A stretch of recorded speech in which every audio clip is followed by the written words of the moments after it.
Welcome to A Double and Dice with your host Kim. and Jocelyn. Pour your favorite beverage, Pull up a comfy chair. because we are ready to roll. Welcome to episode 114 of A Double and Dice. And today we're doing Jocelyn's suggestion. Is it my suggestion? I think it came from someone else too. Or Jocelyn always wanted to do this one. Well, I always Revamp, I guess. I always felt that our How to Play Dice Masters series was not long enough. So we are revisiting an episode we did how long ago?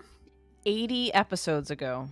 Almost 100, but 80 episodes ago, which would have been probably at our beginning. It would have been in our second year, right? Second year, yeah, because we do every other week, 26 episodes a year. Yeah. So we're revisiting the turn order. Dun dun dun. Yeah, turn order. And why are we revisiting turn order, Kim? Because there's been a whole bunch of changes. I mean, there has been some updates. Let's put it that way. Okay. I don't think there's been a whole bunch of changes. I think that it's generally the same. But there was a change that was made, and then it was revoked and re-ruled, and that had to do with Emma Frost Manipulative. And Emma Frost Manipulative, for those who are unfamiliar, was a card from the Dark Phoenix saga, right, Kim? Yes. And it was super cool, that card, because do you want to pull up the text on that card, Kim? Because it was the one that did something when your opponent attacked, which was kind of interesting. It was Phoenix, right? Yeah. Phoenix. You know, this is one word I can never remember how to spell. Well, it's not. The card isn't Phoenix. The card is Emma Frost. Oh, it's Emma Frost. Sorry. Yeah. Emma Frost from the Dark Phoenix saga. Manipulative. There it is. Got it. Also a difficult word to read. So it's her uncommon. That's the one. While Emma Frost is active, at the start of your opponent's attack step, reroll target character die they control. That's correct. That's one. That's the one. So that was one of the reasons why I wanted to revisit this. And then I can't remember any other reasons why, aside from the fact that we should. So we're here. We're going to do it. We're gonna talk about the order of the turn. So I really like this about Dice Masters, Kim. What I really enjoy is that the turn order is very specific. There's a sequence of events that everyone has to follow, and you can't just like willy-nilly do everything in whatever order you want fully. You have to follow the rules, and I like it when there's rules. The rules. So in order to do today's episode, as opposed to us just talking about the rules, I think what we're going to try, Kim, we talked about this before we recorded, is we're going to attempt to do this as if we were playing a game. We are going to try our best. It may not work, so if we fail, we might just revert to talking. So just bear with us. But hey, Kim. Let's play Dice Masters. All right. So what we'll do is I will be me. I will play the part of Jocelyn. And who are you playing, Kim? Jordo. You're going to play the part of Jordo? All right. In that case, what is your alternate win condition plan? Because Jordo never goes into a game without a plan of what a win is if it's not winning the game. I'm Jordo, and I'm playing Ninja Turtles. There you go. Because that's not a cliche.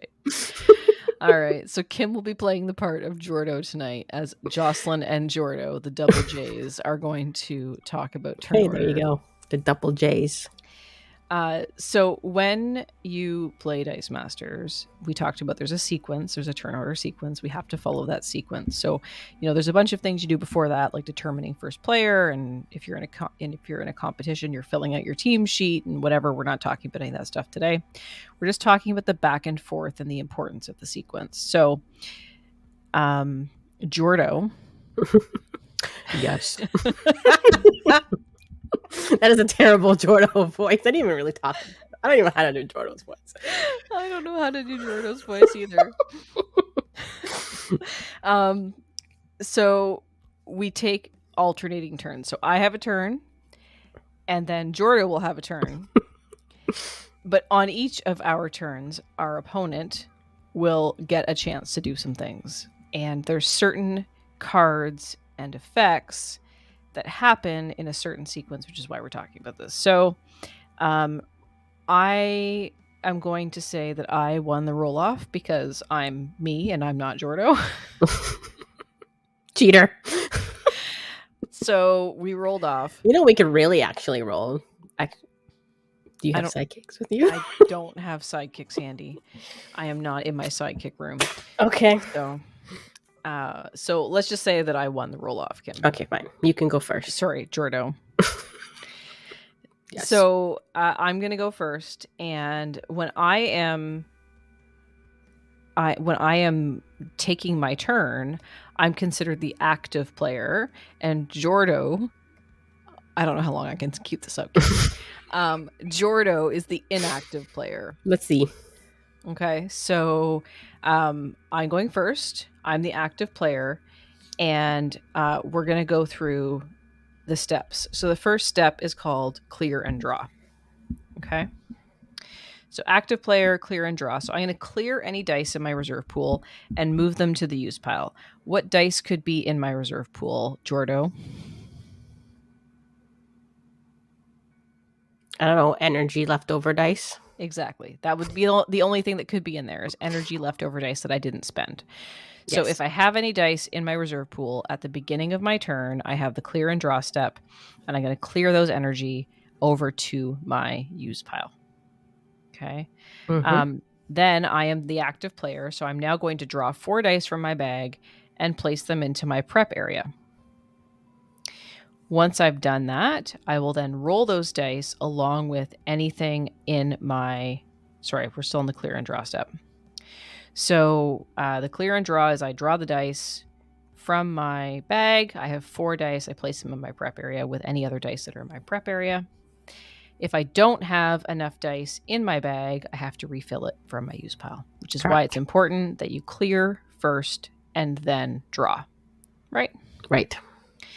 Okay, so we do the clear and draw. So you only refill your bag when it is empty as part of the clear and draw step. So if there's dice in your bag, you're not going to add dice to them. If you refill your bag or anytime you reach your hand into the bag, you need to reshake it to make sure you're randomizing the dice. And dice are always drawn randomly during the clear and draw step. It doesn't let you decide what dice you're going to pick. You can't pull them all out and choose them. Draw is a random term. And if you accidentally draw 5 or 7? If you're drawing 4 or 7 or whatever that you need. Well, if you was drawing 4, but you drew 5, then you would have to put it all back in the bag and redraw. Exactly. You put all of them back in, you reshake, and then you draw 4. It's a good practice, I think, especially if you're in a tournament, to draw them individually as opposed to trying to scoop them. Yeah. Like, if you know you need 3, you're not trying to grab 3. Yeah, I was going to say, unless you know there's only 4 dice in your bag and you're drawing 4, right? Or there's only 1 die in your bag. But the best practice is to draw them individually so there isn't any risk of accidentally drawing too many. There's nothing worse than accidentally drawing too many dice and realizing the die you want is in your hand. And then you have to put them all back in and reshake. And then you don't draw it. Exactly. And what you don't do is you don't look at the 5 dice in your hand and just drop a sidekick back in your bag. That's correct. You drop all of them back in. You reshake and you redraw. Yep. Okay. If during this turn, Kim, Jordo, You didn't make it very far. I didn't, but we'll keep trying. If during this turn, Jordo, I don't have the ability to draw 4 dice, I've run out of dice, I've put too many dice in my field, and I can only draw 3, then I'm going to take something called bag burn. Yes. Tell me about bag burn, Jordo. Depending how many dice you could not draw during your step, you will take damage to your own life equal to how much you couldn't draw. So if you had to draw, needed 1 and you couldn't draw it, you would take 1 to your life. But in turn, you get 1 generic energy. That's right. And that only applies to the 4 that you draw as part of the turn. So if you have an ability like there's that WWE card, is it Macho Man? That says that you draw 5 instead of 4 during your clear and draw step. The rules say you draw 4 during your clear and draw step. So if you can draw 4, but you can't draw 5, that's fine, because 4 is what you have to draw before you take bag burn. So is it Macho Man? Now, would you still take bag burn? No, right? Because it's the ability. Yeah, here it is. Macho Man Randy Savage, subtitle. Oh yeah. While Macho Man Randy Savage is active, players draw an extra die during their clear and draw step. So if you can't draw 4, then if you could only draw 3, you would take 1 life, which is bag burn, and you would get a generic energy in its place. If you have Macho Man Randy Savage, oh yeah, in play, and it says you get to draw an extra one, the extra one does not create bag burn. Okay. Does that make sense? Yes. All right. So if you could draw 4, but you couldn't draw 5, it wouldn't create you bag burn. You just don't have it. That's right. Yep. But if you could only draw 3, or you could only draw 2 because you put additional dice in the field on your previous turn and there's nothing available for you to draw, you only take bag burn off that initial 4. Yep. 4 is the initial number that you have to, That's right. And if you have to draw a die outside of the clear and draw step, then there's no such thing as bag burn. Like if it says draw a die and you can't draw one, that's fine. It's totally good, because we're just talking about the clear and draw step. So that's it. Clear any energy from a previous turn, draw your 4 dice, place them in your prep area. That's it. That's the turn. That's the step. That's the step in the sequence. Mm-hmm. Now, often players confuse the clear and draw step with the roll and reroll step and combine them into one, but they're actually 2 separate sub-steps of the game. So when you are doing the roll and reroll step, you take all the dice in your prep area. So that includes the 4 you drew during your clear and draw step, plus anything else that's in your prep area from a previous turn. So that could be a die that you prepped. If you used, for example, an Atlas Global, which says pay a fist, draw a die from your bag and place it in your prep area. Or it's also been other things like Wolverine and whatever. It could be on the previous turn, you attacked with some character dice and they were KO'd. They go to the KO area and then they go to prep. Mm-hmm. So those dice would be there. But you grab the 4 that you drew plus anything in your prep area. And now you're going to roll all of them. Yes. And we like to do that. As some say, we like to roll scads and scads of dice. That's part of why we love this game. So you roll them. And once you roll them, Kim, you roll all of them. Typically, you roll them all at once. Sometimes you have to roll like a boatload, right? Scads and scads. So I know some people, if they have to roll like a boatload, they'll separate them into 2 piles. Like, here's the pile. I roll this pile.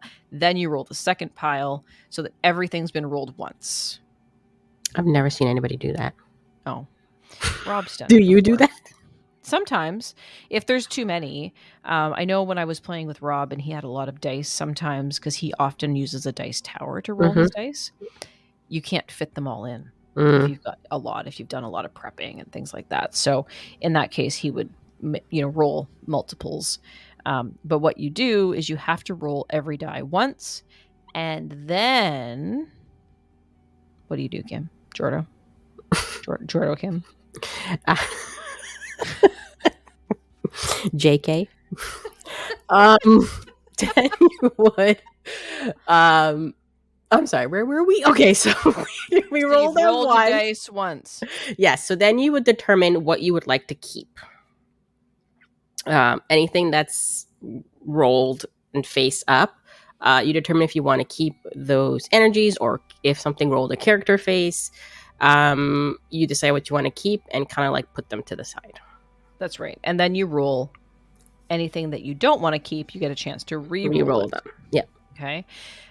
What's really important here is you can't re-roll multiple times. Every once in a while, there's a card that says you can re-roll something an extra time. But generally, in the roll and re-roll step, you roll the dice once, then you select which ones you're going to keep and which ones you're going to re-roll, and then you re-roll those. You can't say, I'm going to re-roll this character, and then magically the character shows up, and you're like, oh, well, I should have rolled this other thing, so I have energy. It doesn't work that way. Nope. So there's only one re-roll, generally. Again, there could be some characters that make a difference there. But that is the roll and re-roll step. If a die rolls and it is not flat on the table, or if you hear someone say that die is cocked, that means that it's on an angle. And if a die is on an angle, you have to re-roll it. It's not an additional re-roll. You're like fixing the roll, for lack of a better term. Mm-hmm. Right? Yep.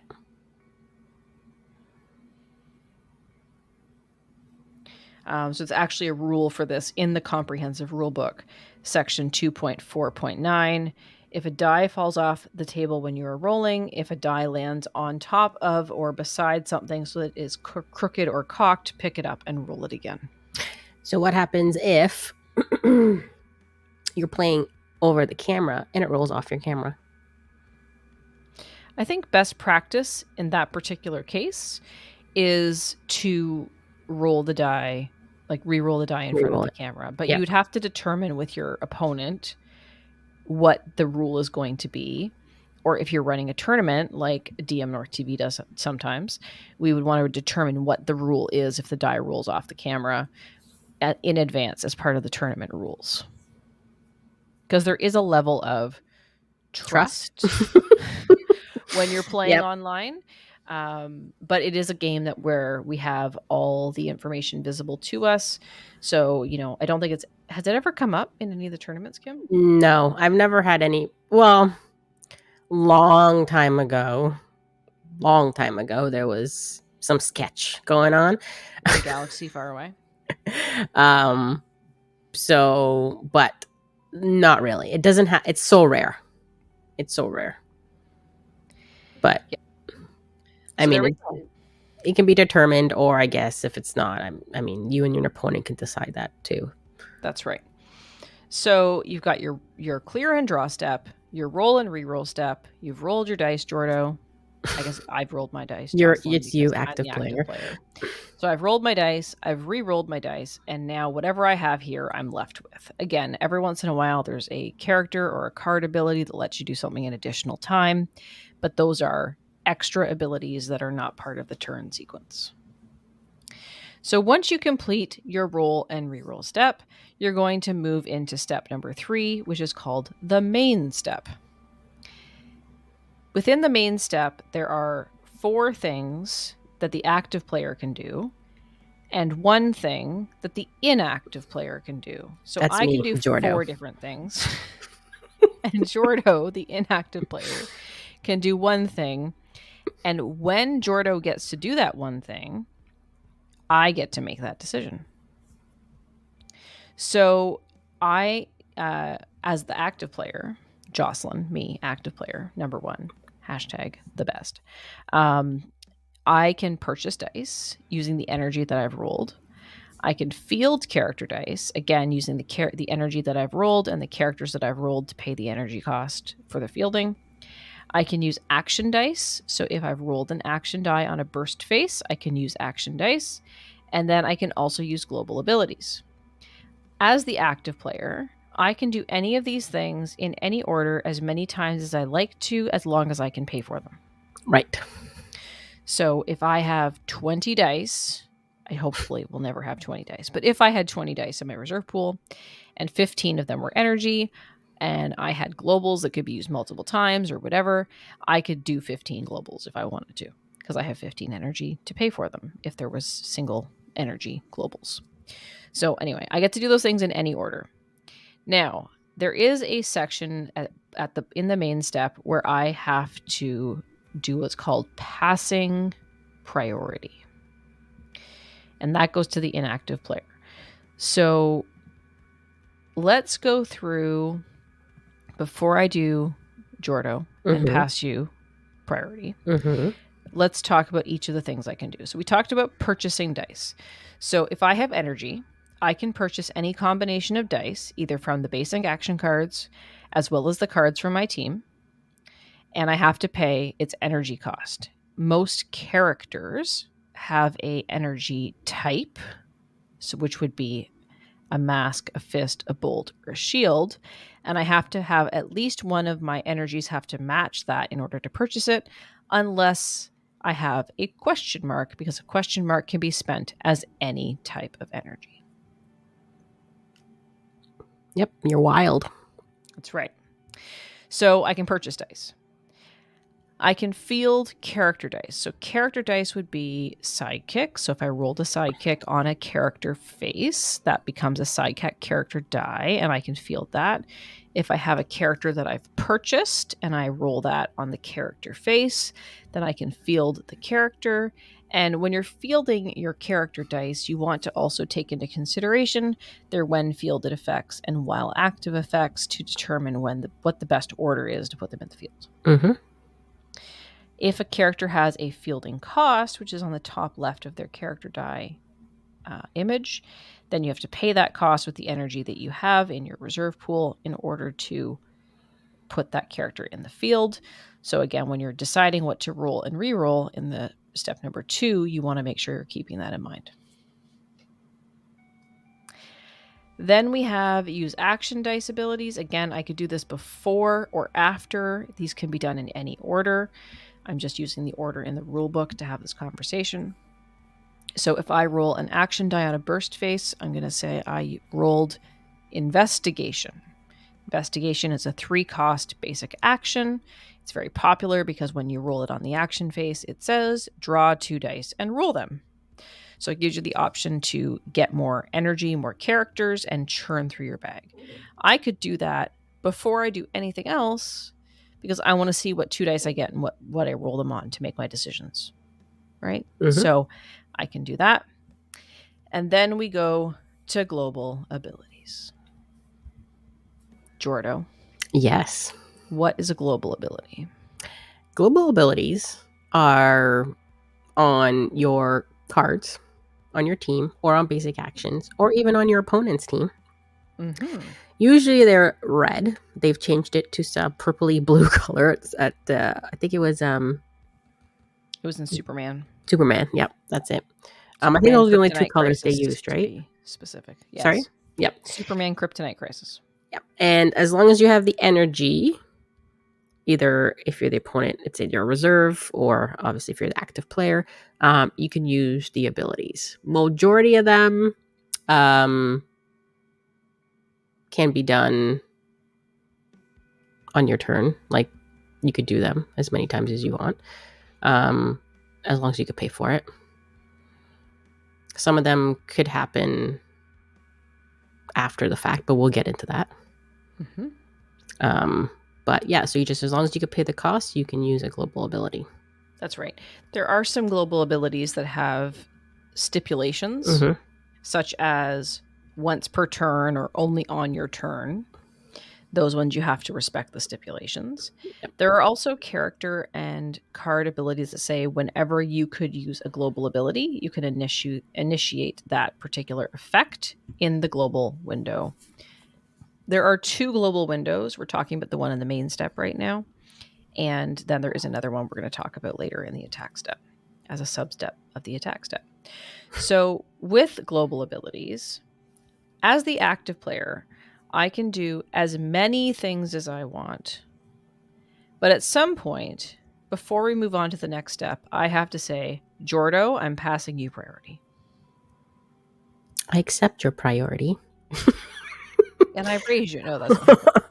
Okay, so when you pass me priority, depending if I have energy in my reserve pool, this is when I can do global abilities. That's right. And how many can you do, Jordo? Again, as much as I want, as long as I can pay for it, or as you said, if there's stipulations, if it says on your turn, it is not my turn, right? There is a stipulation here. Yeah. Then I can't do it. The inactive player can only do one thing, and then they have to pass priority back to their opponent. Then I get the opportunity to choose to do any number of things as the active player, and then I have to pass priority to you again. Yep. But when you are the inactive player, you can only do one thing when priority is passed to you until we both say we're done. So yep. I'm active player. I purchase a die. Jordo, I'm passing you priority. At this point, you can choose to do something, or you can choose to do nothing. What would you like to do, Jordo? I choose to do nothing. Okay. Even though I may have stuff. Okay. So Jordo has chosen to do nothing, and he says pass back, right? Yes. Pass back priority. Yep. Okay. I'm the active player. I do some more stuff. Whatever stuff I have. Mm-hmm. Purchase die, field the die, whatever. I have to, because I did more stuff, I now say to you, Jordo, passing priority. I pass back. Okay, you pass back. You haven't done anything. So this is where you have to be cautious, because at any point I could stop doing stuff. So if you're the inactive player, Jordo, and you've passed priority back to me, maybe there's more things I could do, but I've decided not to do them. And if I say, okay, I am no longer performing any actions in this window, in this step of the main step, then I don't have to pass priority back to you because you declined priority. You didn't do any actions. I've elected not to take any more actions, and now I can decide if I want to move on to the attack step. Yep. Some players will sometimes pass priority, this is a strategy thing, to their opponent before they've done anything. So I've rolled my dice, I've re-rolled my dice, and I look at you, Jordo, and I say, pass priority. Pass back. And let's say you have some energy, you have to decide, do I want to do something, or do I want to wait and see what Jocelyn's going to do? Mm-hmm. So there is some strategy about when you pass priority as the active player. But ultimately, you do have to pass priority before the end of the step. Your opponent gets to do one thing. The inactive player gets to do one thing. Then they have to pass it back to you. And then you have the opportunity to do something. Let's redo this Jordo. I'm passing you priority, and you're going to do something this time. Okay. I'm going to use your global ability. I'm trying to think of one. It's okay. That allows me to... You're going to use the Mr. Sinister Global. Sure. I'm going to use Mr. Sinister Global that I pay 2 energy that allows me to feel the psychic from my use pile and prep a psychic. From your use pile. From my use pile. That's right. You get to do that once, and then you have to... pass back. That's right. So you pass it back to me, and then I have the opportunity to do more stuff, and then if I do more stuff... I pass it back to you, and I say, Jordo, passing priority. I pass back. Okay, Jordo's passed back to me. I'm going to elect not to do anything else. That's going to end this step. Mm-hmm.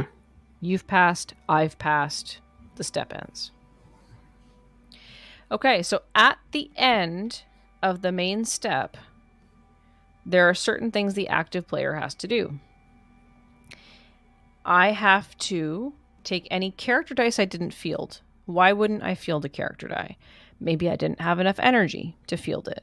Maybe it had a 2 energy cost to field or a 3 energy cost to field, and I didn't have enough energy to do that.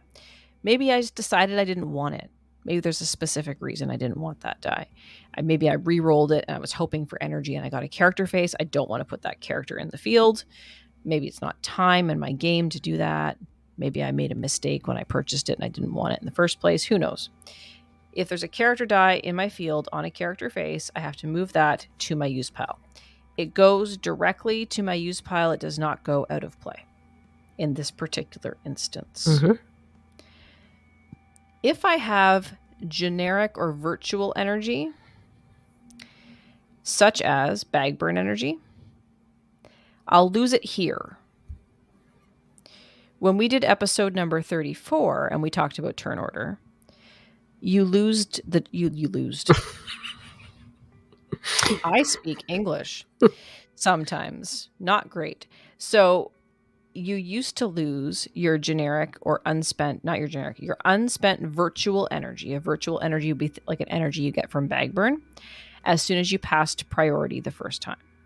This is new in the rules. You get to hold on to that virtual energy until the end of your main step.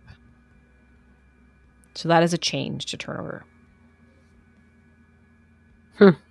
So if I didn't spend that energy, I have it until the end of my main step. And that's energy I would have gotten from something like bag burn, or if I, let's say I had a basic action die that I rolled on a 2 side, 2 energies, and I spent one of those 2 energies. I can't spin a basic action die down from 2 energy to 1 energy, right? The energy sides are all 2s, and then the action sides are all actions. So if I spent one of those 2 energies and I had one left over, that creates a virtual energy. When I pass turn, or not pass turn, when I finish my main step, that's when I lose that virtual energy. It does not carry over into my attack window. So as the rule of thumb is you probably want to use your virtual energy first. You definitely used to want to do that because you would lose it as soon as you pass priority. Mm-hmm. Now you have until the end of the main step to do it. But yes, I would encourage anyone to spend their virtual energy first so they don't forget to use it. Yeah. Okay. Now I'm the active player and I have a choice to make. Mm-hmm. I have to decide if I want to move to the attack step or if I want to end the turn. And we skip the attack step and move directly to cleanup. Okay, so we've done step 1, which is clear and draw.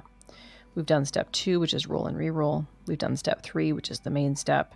Step 4 is the attack step, and step 5 is cleanup. Okay. Now I know there's like some cards that say if you're going to attack, you have to declare it.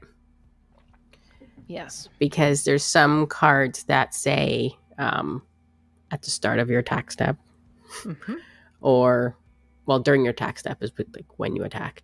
So that's why you have to kind of be a bit make sure you know what you're doing, kind of thing. Like just if you're going to attack, you got to declare it. So let's talk about Emma Frost. Mm-hmm. And we're going to reference a ruling from the Dice Masters rules questions on the WIN, the WizKids Rules Forum, WizKids Information Network. And this question was posted, it's related to when is the start of the attack step? Okay, and this question was actually posted earlier this year in 2024. And it was posted by our friend Ryan, Raw Travel. And the specific question that was asked was around a character called Thor of Higher Avalon fighting dissidents, which is from Secret Wars.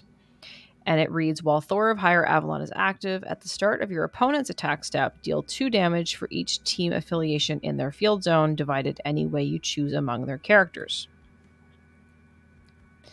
So the question was, when does this trigger? So does the opponent say, I'm moving to the attack step, or when the character chooses to attack? Okay. So what they're saying here is that the start of the attack step occurs when the active player declares attackers, whether voluntarily or involuntarily. How would you involuntarily declare attacker, Jordo? Say that again.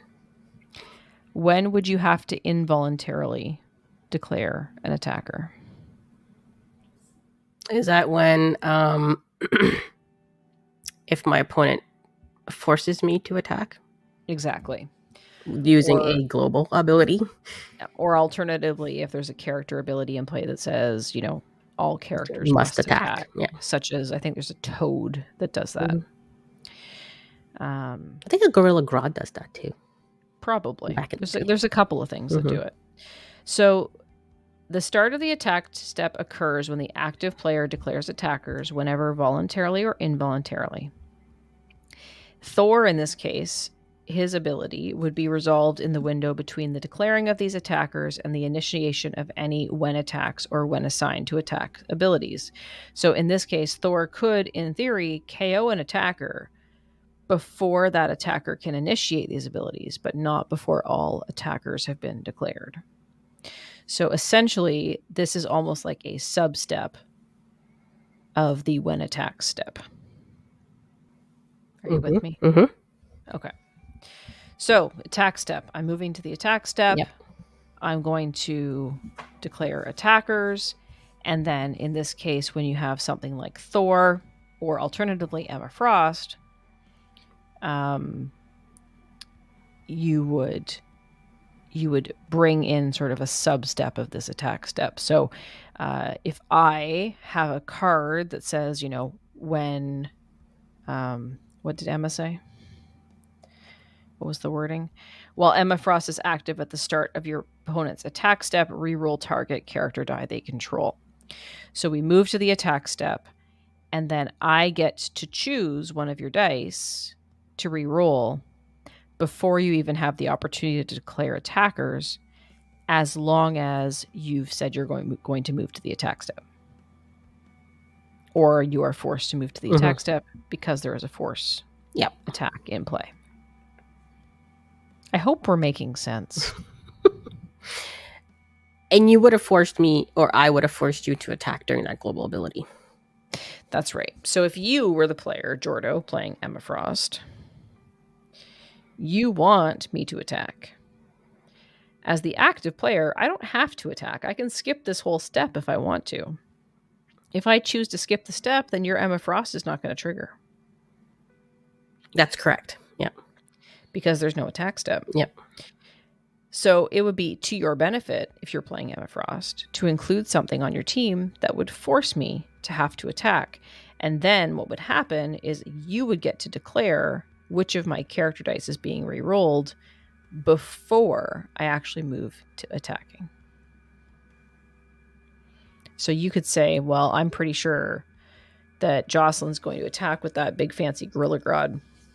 So when I force something to attack, I can re-roll that Gorilla Grodd because Emma Frost says I can do that. And hopefully it will roll on a lower face or it will roll on an energy face. And at that point, there's no option for me to attack with it because it's been rolled out of character status. Okay. So the attack step happens in a very strict order. Okay, so everything has to happen in the order specified. So I'm the active player. I'm going to declare attackers. In this moment, something like the Thor that we just talked about or something like the Emma would trigger. Then my when attacks abilities would happen. So if I have a when attacks ability, it's going to happen now. That could be something that says when die attacks, or it could be a keyword that happens and triggers when attacks, like range. Yeah. What does range do, Kim? Jordan? Hold on, let me jump to it because I have... Oops. And I just closed it. That's great. Okay, we'll see.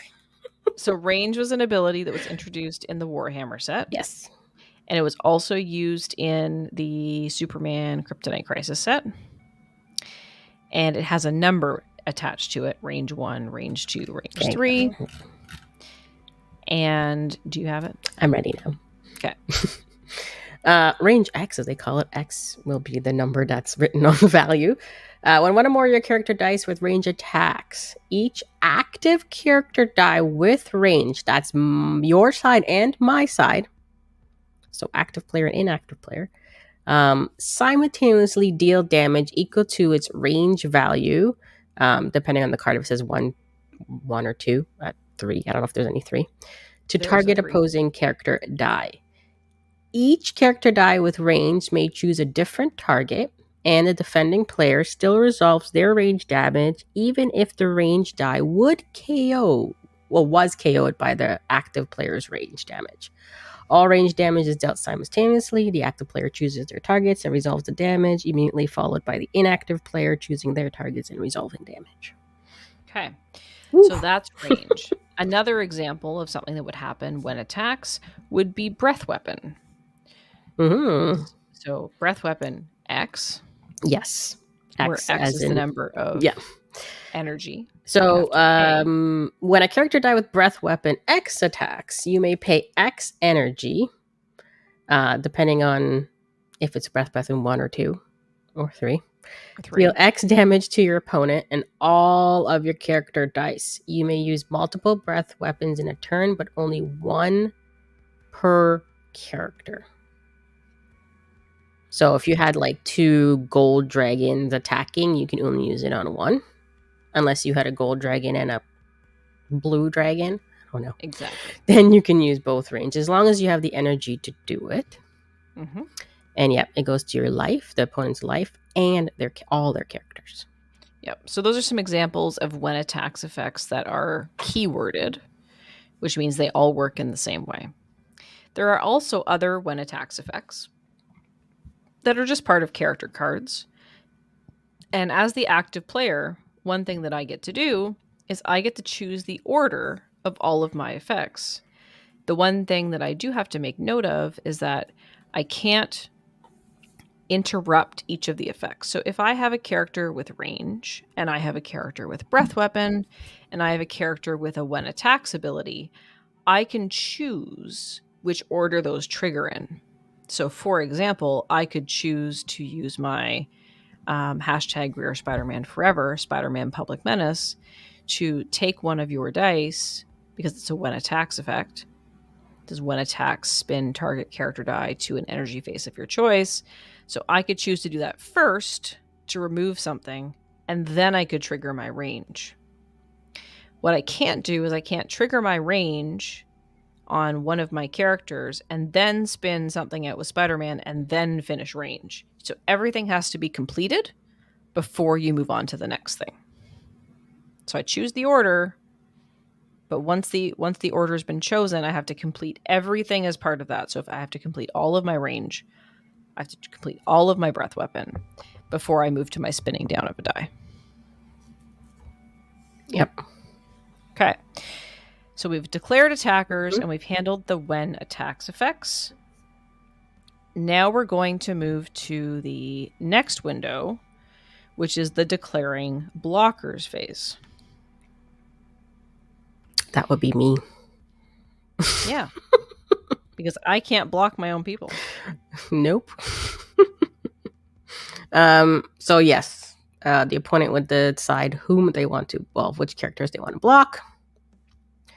And if any, yeah, you don't have to. You can let some go through unless you have stuff up your sleeves or that you're planning to do. This is when your opponent will, if they choose to, block your characters. Okay, so I've attacked. I've triggered my when attacks effects. Jordo, are you going to block? Yeah, I'm gonna block all your high ones. Okay. With my Ninja Turtles. With your Ninja Turtles. So, Jordo, you only have 3 Ninja Turtles in the field. Okay. And I've attacked with 5 dice. Wow, any of them psychics? Sure. How many of them are psychics? 2. Okay. I'm gonna block your 3 non-psychics. Okay. With my beefy Ninja Turtles, and I will not block your psychics. Okay. So I forgot to mention that in my field zone, Kim, I have an Angela. Oh. And do you know what Angela does? Yes, the world famous Angela that has infiltrate and gives all your characters infiltrate. Yeah, so I'm playing Angela as Guardian of the Galaxy. She's from Infinity Gauntlet. And she says, while Angela is active, your character dice gain infiltrate. And why am I playing that, Kim? Because when Jordo? a character die with infiltrate attacks and is not blocked, you may choose to remove that character from combat. And if you do, that character deals 1 damage to your opponent, and the die remains in the field zone. And this is important right now because this infiltrate keyword is going to resolve before the rest of the attack step. So after you declare attackers and do all your when attacks effects and any keywords that trigger when attacks, then you declare blockers and you do any effects that are related to blocking, when blocked, blocking character dice, etc. Then we have the sort of subset window, which we used to call the infiltrate window, and now we call it the infiltrate tagout window, because tagout happens at the same time as infiltrate. And what does tagout do, Jordo? All right, tagout. Good thing this is alphabetical order. After blockers are declared, you may prep this die, the one with tagout, from the field zone to give target character die +2A and +2D until end of turn. Yeah. So that would resolve immediately in this window after blockers are declared. So there's some examples. Then we have our global and action window. So we've done our attacking, we've done our blocking, and we've had our sub-step where we get to do infiltrate and tag out and anything else that would happen in this case. We would also trigger anything that happens, as we mentioned, when attacks or when blocked in order. So now active player gets to use action dice and global abilities in the attack step. And again, just like in the main step, I believe I can do as many as I want before passing to you. Yep. And the global abilities, right? Yeah. And then you get to do how many, Jordo? As much as I can afford. How many at a time? 1. Right. Okay. So, as the inactive player, the only thing you'll be able to do is use global abilities, because you will not be able to have any action dice in your reserve pool on my turn. So the active player may use as many global abilities and action dice that I have access to and can pay for. I then pass priority to the inactive player, and the cycle repeats until neither player performs an action. So we've done our action dice and global ability window. And then from here, we move to the end of the main step. Nope, the end of the attack step, where we start assigning combat damage. So I've attacked with my 5 dice. I infiltrated back my 2 sidekicks, and Jordo took 2 damage. You blocked... Jordo blocked my 3 characters with some stuff, and let's say 2 of my characters are KO'd, as are yours, and then 1 of my characters and 1 of your characters does not get KO'd. My beefy turtles. Exactly. So during this point in the game, we now would assign combat damage to determine if character dice are going to be KO'd. We are also going to apply when damaged abilities. What's a when damaged ability? If a character die with a when damaged ability. I don't know any characters that say when damaged. Yeah, there's some. Really? Yeah, there's some. Do you want me to find one? Can you find one? Give me a second. Kevin Nash, NWO founder. Whenever a Kevin Nash superstar die is damaged while attacking and not KO'd, deal 2 damage to your opponent.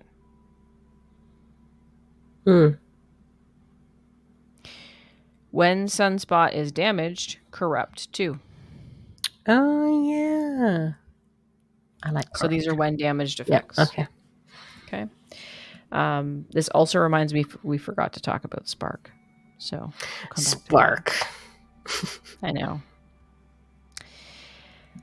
All right. So you would apply when damaged abilities. Then we resolve our damage and determine what's been KO'd, and then we determine when KO'd abilities.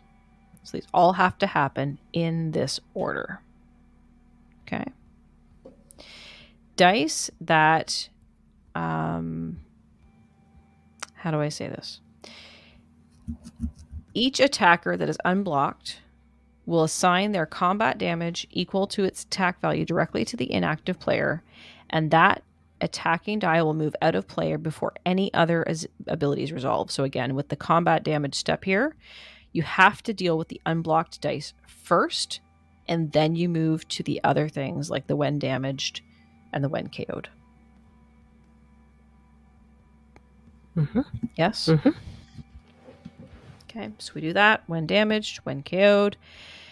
And then if it comes into play, if we both had a when damaged ability or we both had a when KO'd ability, whose ability is going to resolve first? The active player. That's right. And then the inactive player's abilities would happen after that. And then any dice that are still in the attack zone, so dice that were not, dice that were blocked but not KO'd, return to the field zone, and that's going to end the attack step. Attack step. That's 4 steps, Kim. What are the steps? Clear.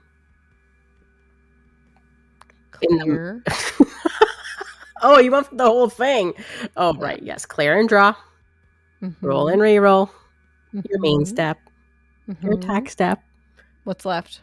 The cleanup step. That's right. So this is where you get out your broom, your vacuum, and your mop. No? No. Not that type of cleanup. Nobody likes that type of cleanup. Sometimes it's satisfying. But that's a sidebar. We can come back to that. All right. So you pretty much clear all your damage to characters, dice that are not KO. They return back to your field zone. Mm-hmm. There might be some abilities that do until end of turn or at your end of your turn. So you would do those then. And who would go first? The active player. Mm-hmm. Any action die that you did not use goes to the reserve pool. I mean, sorry, to your use pile from your reserve pool. Mm-hmm. So the only dice that will be remaining in your reserve pool as the active player is any energy. Correct. That you may use on your opponent's turn when it's their turn for global abilities, etc. So your virtual should have been gone by now. And then the inactive player also, any of their unspent energy is moved. But I think that doesn't happen on their clear draw step. That happens on the clear draw step. Yeah.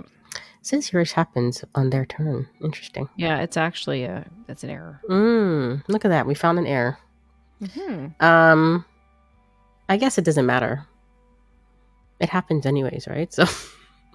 Yeah, but it shouldn't happen there. But anyway, so yeah. The turn ends, and then move all your dice from your out of play area into your used pile, and then the next player starts. Your out of play area, which is at the top of your map, to your used pile, which is at the bottom of your map. Oh, the ongoing. And then we pass turn to the opposing player, who now becomes the active player, and then the active player gets to go through all these steps. Yep. So, I think that is all of the steps. I did want to call out a specific keyword, though, and I mentioned it earlier. It's called Spark. Mm-hmm. Spark was an ability introduced in one of the D&D sets, and Spark was changed. So initially it said whenever you roll a die with a burst face, the Spark ability would trigger, but it was errated to say that the Spark ability would happen at the end of the current. It would happen when you rolled the die, except during the roll and reroll step. It would happen at the end of the step. Right? Did I get that right? Yep. So yeah, so that's turnover. Turn order. That's turn order. The turnover pie. Pie. I think that's all we had to say on turn order. So hopefully people understood. But of course, if you have questions, Jocelyn, let us know how you can reach us. I will at the end of the episode. Yep. We will also post this new rule book also in our notes. So you can go through it if you have not. Or didn't even know it existed.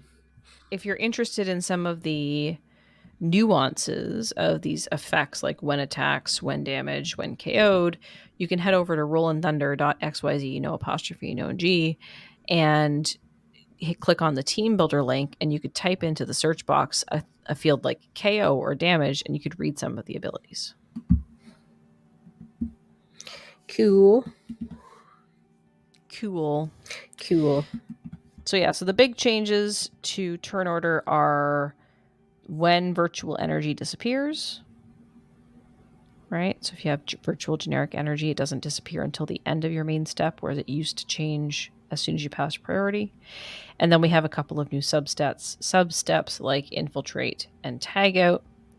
And then there's also the nuance of unblocked attackers deal damage first and then move out of play, as opposed to dealing with your KOs first. So you actually do need to deal with your unblocked attackers first. That's not a change. That's just a rule. So Rules. Which are good, which are bad. So that's it. That's turn order. Dun, dun, dun. I wonder if we forgot anything. I think we handled the most main stuff. I think we did too, but I'm sure there's something we forgot. Yeah. And someone will tell us. And then I mean, most cards are pretty clear. But obviously, if there's some cards that are not clear that you're playing with, you can also let us know. The rules are interesting about some of this stuff because, like, sometimes things enter like a queue, like a line, basically. So if, for example, we're talking about the range damage, it all happens simultaneously, but mine's going to go off first as the active player, and then yours will go off in response, even though your characters might have been KO'd from my range. So they still get to complete their effect. But there are some tiny nuances where they would not be able to do that, not specifically with range, but with other abilities, and checking out the rule book is going to be really helpful for that. Mm-hmm. Dice bag? I think we tackled that as much as we can, but I think so. A couple of things from the dice bag. We heard from Larry. Larry said about episode 113, I joined in around War of Light. Zatanna was one of my first favorites to add to any deck for some nice ramp. So that's awesome, because we talked about Zatanna in our last episode. We also heard from Collector Rob. Collector Rob said Zatanna has a lot of very useful cards. One thing of note with Cross Pulse, and I thought about this after the episode was recorded, Kim. Mm-hmm. You're Kim now, right? Not Jordan. Oh yeah, I've taken off my Jordo hat. Okay. So I said that you can't use a question mark as energy to purchase a Cross Pulse, and that was incorrect. So you can, but there are some characters, such as the What If Lanterns, that specifically say you cannot use question marks to purchase these dice. But generally you can, because with a question mark, you're spending it as the energy. So if you needed a mask, you'd be spending a question mark as a mask. That works for a Cross Pulse character. It doesn't work for a What If character that says you can't use a question mark. Okay, got it. So you can spend wild energy and trigger the ability as you're spending the question mark as the energy you want, rather than just wild. The two distinctions with wild energy is whether you're spending it as an energy, in which case it counts as the energy you specify, or whether you're looking for a specific energy in your reserve, in which case wilds or question marks don't count, which is a good call out. Mm-hmm. And that is basically all we've got. Cool. What else is going on, Kim? Nothing in the Dice Masters world. But our usual gaming continues every other Mondays and Saturday nights for board gaming. Awesome. Cool. So let us know how you thought this turn order episode went. If it was better or worse than episode 34. If you want to go back and listen to that one too and compare, feel free. We're not going to stop you. So you can reach out to us and let us know what you thought about turn order, and if there's any steps we missed or anything that was a nuance that was perhaps new to you, you can let us know by reaching out to us by email at tripledpodcast@dm-north.com. You can find us on all the socials, which include Facebook, Twitter, Instagram, TikTok, etc. at dmNorthTV. You can find us on our Discord channel, dmNorthTV, where we have a channel specifically related to the A Double Double and Dice podcast conversation. And you can find us on our website at dm-north.com. Don't forget to check out Board Games with Kim and Jordo, who are two different people, FYI, on Saturday nights at youtube.com/dmNorthTV or twitch.tv/dmNorthTV. And you can also at us on Discord. Kim is at SuperK and I am at JoStitch, JOCE Stitch. So until next time, on A Double Double and Dice.